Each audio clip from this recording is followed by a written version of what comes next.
Hello बच्चों, तो given question में हमें ये कहा गया है which of the following has the lowest ionisation enthalpy.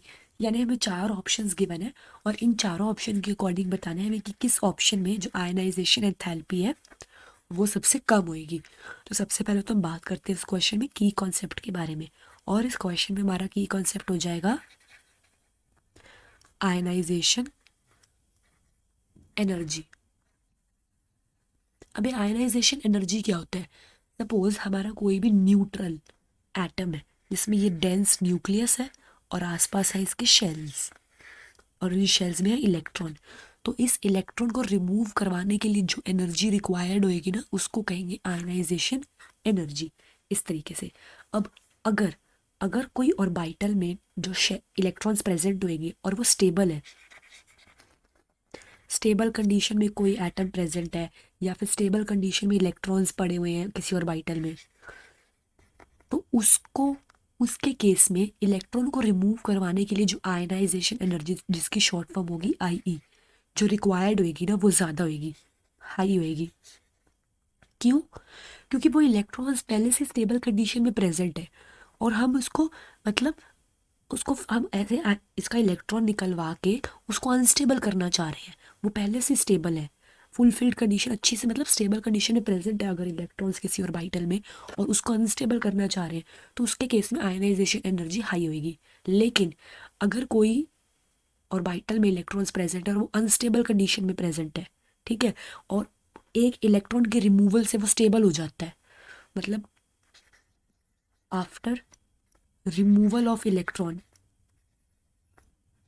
अगर स्टेबिलिटी गेन होती है, स्टेबिलिटी गेन होती है कब? रिमूवल के बाद। तब आयनाइजेशन एनर्जी क्या होएगी? लो होएगी। क्यों? कोई भी एटम है सपोज, उसमें कोई ऑर्बिटल है, वहाँ पे इलेक्ट्रॉन प्रेजेंट है, अगर उस ऑर्बिटल से कोई भी इलेक्ट्रॉन लूज होके स्टेबल बनता है, स्टेबल कंडीशन शो करता है, तो वो तो अपने आप ही होना चाहेगा ना। हर एक चीज़ इस वर्ल्ड में अपने आप को स्टेबल करना चाहती है, तो वो तो अपने आप ही स्टेबल होना चाहेगा, तो उसमें हमें एक्स्ट्रा आयनाइजेशन एनर्जी तो लगाने की नीड ही नहीं पड़ी। अब जैसे ए ऑप्शन में हमें गिवन है 4s1, जो कि कुछ इस तरीके से होएगा, 4s ऑर्बिटल जिसमें सिर्फ एक इलेक्ट्रॉन प्रेजेंट है। फिर बी ऑप्शन में हमें गिवन है 3d2, और डी में ऐसे कैसे होते हैं 5, ये हमें पता ही है, 5 ऑर्बिटल्स, और यहाँ पे सिर्फ 2 इलेक्ट्रॉन ऐसे प्रेजेंट होंगे। सी ऑप्शन में है 3p6,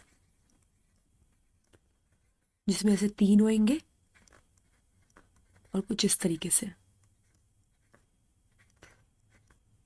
और उसके बाद लास्ट डी ऑप्शन में हमें गिवन है 2p6, जो कि कुछ इस तरीके से है। ठीक है, अब अगर हम ध्यान से देखें सी और डी ऑप्शन, इन दोनों के केस में 3p6 और 2p6 है, ये क्या है? फुलफिल्ड। तो ये पहले से स्टेबल है, इसको जब इलेक्ट्रॉन निकलवाना होएगा हमें, उस इलेक्ट्रॉन रिमूव करवाने के लिए जो आयनाइजेशन एनर्जी रिक्वायर्ड होएगी इसके केस में, वो एनर्जी क्या होएगी? बड़ी हाई होएगी, मतलब बहुत ज़्यादा एनर्जी, बहुत ज़्यादा आयनाइजेशन एनर्जी की रिक्वायरमेंट होएगी, क्योंकि पहले से स्टेबल है, स्टेबिलिटी को तोड़ने के लिए। ठीक है, यहाँ पे 3d2 प्रेजेंट है और यहाँ पे 4s1 प्रेजेंट है। ठीक है, अब 3d2 से पहले हम 4s1 देखते हैं। 4s1 में एक इलेक्ट्रॉन रिमूव करने की देरी है, ये इलेक्ट्रॉन रिमूव होते ही स्टेबिलिटी गेन हो जाएगी, 4s जीरो हो जाएगा, और 4s जीरो से पहले क्या होएगा?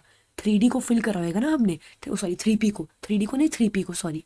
ठीक है, 3p को फिल किया होगा, जब 3p पूरा फिल हुआ होएगा तभी तो यहाँ पे आया होगा 4s में। ठीक है, तो 4s में से जब ये इलेक्ट्रॉन रिमूव हो जाएगा तब इजीली स्टेबिलिटी गेन हो जाएगी, और हर एक जो एलिमेंट होता है वो अपने आप को स्टेबल करना चाहता है, तो यहाँ पे हमें आयनाइजेशन एनर्जी ज़्यादा लगानी नहीं पड़ेगी, ये अपने आप ही रिमूव करना चाहेगा ताकि स्टेबिलिटी गेन हो।